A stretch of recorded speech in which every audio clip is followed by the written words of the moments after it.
नमस्कार दोस्तों, एक बार फिर से आप सभी का मैं बहुत बहुत स्वागत करता हूं।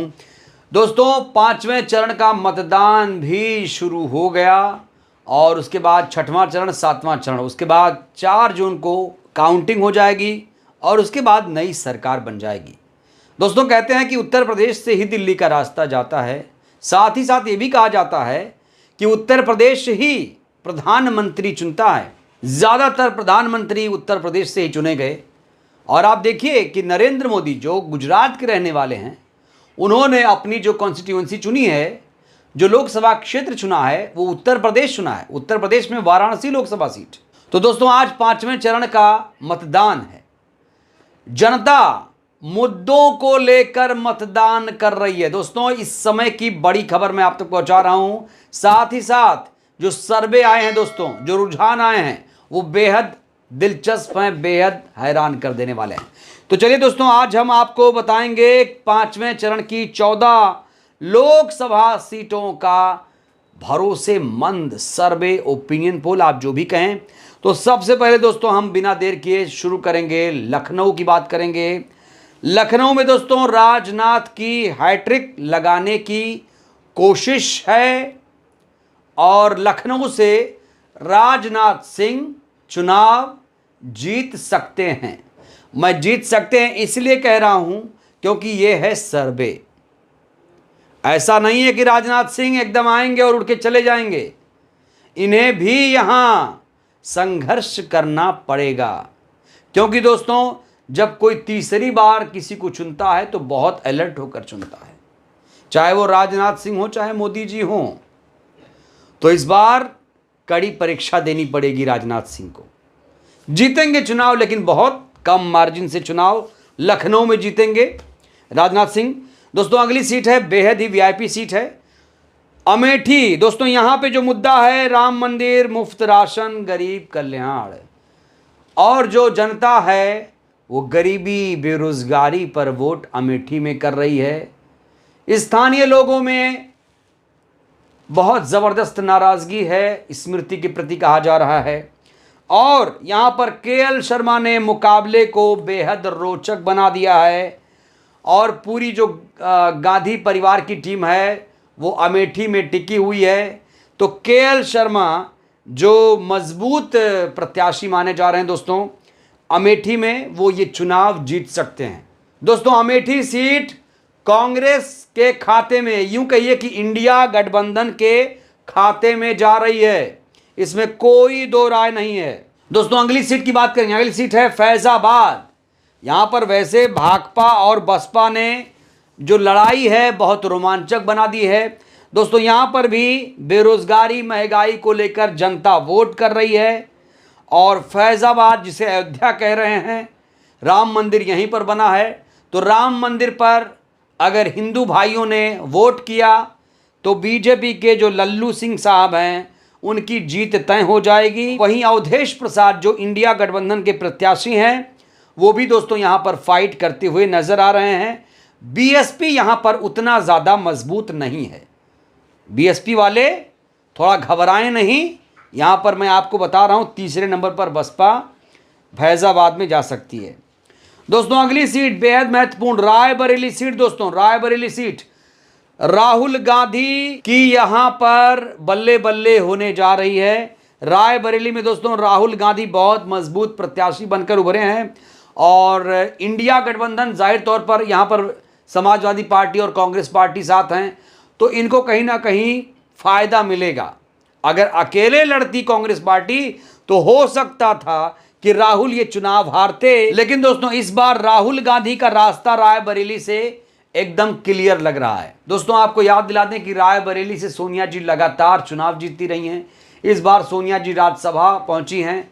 उन्होंने लोकसभा चुनाव लड़ने से इनकार कर दिया था और अब वो चुनाव शायद ही कभी लड़ें। और रायबरेली से राहुल गांधी की जीत लगभग तय मानी जा रही है। दोस्तों, अगली सीट है बांदा। बांदा दोस्तों बेहद महत्वपूर्ण सीट है। यहाँ पर अगर प्रत्याशियों की बात करूँ तो भाजपा ने आर.के. पटेल, कृष्णा पटेल समाजवादी पार्टी ने, और मयंक द्विवेदी साहब हैं बसपा के प्रत्याशी। दोस्तों, बसपा ने यहां पर पूर्व विधायक पुरुषोत्तम नरेश द्विवेदी के बेटे मयंक द्विवेदी को मैदान में उतारकर चुनाव को काफ़ी रोचक बनाया है और यहाँ पर बिरादरी को साधने की चुनौती होगी। यहाँ पर मुकाबला त्रिकोणीय माना जा रहा है। दोस्तों अगली सीट है हमीरपुर। हमीरपुर में भी रोचक जंग के आसार लग रहे हैं। भारतीय जनता पार्टी ने यहाँ पर पुष्पेंद्र सिंह चंदेल और समाजवादी पार्टी ने यहाँ से अजेंद्र सिंह राजपूत, वहीं बसपा ने निर्दोष दीक्षित को मैदान में उतारा है। दोस्तों आपको बता दें कि निर्दोष पहली बार चुनाव लड़ रहे हैं। उन्हें बसपा के काडर वोट बैंक के साथ ही ब्राह्मणों पर भरोसा है। तो अगर बसपा का जो काडर वोट बैंक है वो इनके साथ रहा और ब्राह्मणों का वोट मिला तो ये कुछ कमाल कर सकते हैं। लेकिन दोस्तों यहाँ भी जंग काफ़ी रोचक हो जाएगी। जालौन में कड़े मुकाबले के आसार नजर आ रहे हैं। बीजेपी ने यहाँ से भानु प्रताप, समाजवादी पार्टी ने नारायण दास अहिरवार और बसपा ने सुरेश चंद्र गौतम को मैदान में उतारा है। दोस्तों यहाँ मुकाबला भले ही रोचक हो, लेकिन सुरेश चंद्र गौतम दोस्तों ये सीट जीत सकते हैं क्योंकि उन्हें बसपा के परंपरागत वोट बैंक का सहारा मिलेगा, इसलिए जालौन सीट बसपा जीत सकती है। दोस्तों अगली सीट है झांसी। दोस्तों झांसी जो सीट है अब की बार पर्चा यहाँ पर कठिन लग रहा है। दोस्तों बीजेपी ने यहाँ से अनुराग शर्मा और कांग्रेस ने प्रदीप जैन को, रवि प्रकाश कुशवाहा पिछड़ा चेहरा है, अयोध्या से ताल्लुक रखते हैं। तो यहाँ झांसी में दोस्तों कहा जा रहा है कि स्थानीय ना होने की वजह से उतना ज़्यादा सपोर्ट इन्हें नहीं मिल रहा है। तो यहाँ पर इंडिया गठबंधन का प्रत्याशी थोड़ा सा दोस्तों बस बीएसपी से आगे है और अगर जीत होगी तो यहाँ झांसी में इंडिया गठबंधन की जीत हो सकती है। दोस्तों अगली सीट की बात करेंगे। अगली सीट है कैसरगंज। यहाँ से करण भूषण सिंह बृजभूषण शरण सिंह के बेटे, जबकि भगत राम मिश्रा समाजवादी पार्टी से, तो वहीं नरेंद्र पांडे बसपा से मैदान में हैं। खास बात ये बसपा और सपा ने यहाँ से ब्राह्मण चेहरे पर दांव लगाया है और बीजेपी ने ठाकुर चेहरा उतारा है। बृजभूषण के खिलाफ दोस्तों यहाँ पर नाराज़गी है और ऐसे में कैसरगंज में इस बार इंडिया गठबंधन दोस्तों ये सीट निकालेगा। इंडिया गठबंधन ये सीट निकाल सकता है। दोस्तों अगली सीट है मोहनलालगंज। दोस्तों मोहनलालगंज में इस बार कद का इम्तिहान होने वाला है। यहाँ कौशल किशोर बीजेपी के और आर.के. चौधरी सपा से, जबकि बसपा ने राजेश कुमार को मैदान में उतारा है। बसपा भी यहाँ पर कड़ी टक्कर देती हुई नजर आ रही है और मोहनलालगंज में इस बार कद का इम्तिहान है। तो जाहिर तौर पर यहाँ पर मुकाबला काफ़ी रोचक होगा। लेकिन दोस्तों इंडिया गठबंधन थोड़ा सा यहाँ मजबूत लग रहा है। दोस्तों अगली सीट की बात करेंगे बाराबंकी। दोस्तों बाराबंकी दोस्तों बेहद महत्वपूर्ण सीट है, एससी के लिए आरक्षित है। यहाँ से बीजेपी ने राज रानी रावत और कांग्रेस पार्टी ने तनुज पुनिया, बसपा ने शिव कुमार दोहरे को मैदान में उतारा है। दोस्तों बाराबंकी में जो मुख्य लड़ाई है, कहा जा रहा है कि इंडिया गठबंधन वर्सेस एनडीए के बीच होगी।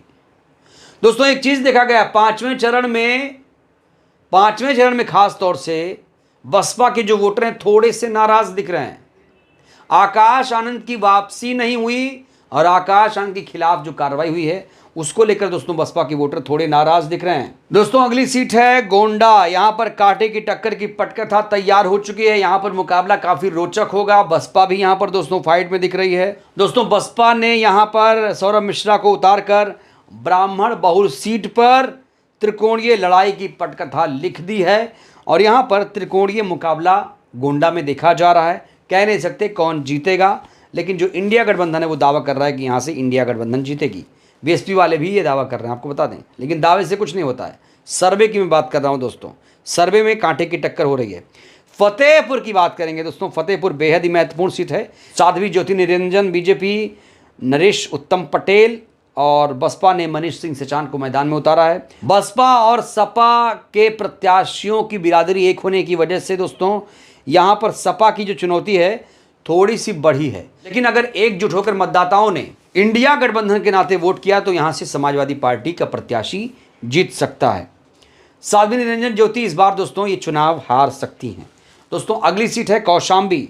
दोस्तों यहाँ पर दलित वोटर पर ही पूरा दारोमदार है और अगर दलित वोटर मायावती जी के साथ है तो कौशाम्बी सीट पर शुभ नारायण जो हैं बसपा के वो ये सीट जीत सकते हैं। विनोद सोनकर को यहाँ से तगड़ा झटका लग सकता है। 32% आबादी है दलितों की और इस सीट पर सारी जो लड़ाई है जातीय समीकरण पर टिकी हुई है।